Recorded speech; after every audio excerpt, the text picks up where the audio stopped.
mga natural na electrolytes makukuha natin sa watermelon. May kasama din siyang glutathione tsaka citrulline, good for muscular pumps.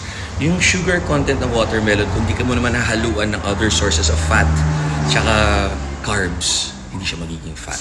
I guarantee it, mabubusog kayo, masi-CR kayo, sasakit yung tiyan nyo, hindi. For good digestion, pineapple, papaya. Pineapple may bromelain, digests everything, especially protein. Papay naman sa papaya. Ganun din.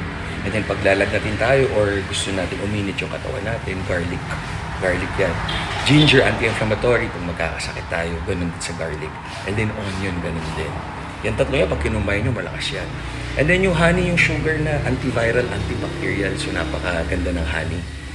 And then apple, yung pectin niya, maganda din. Lalo na sa may balat na area.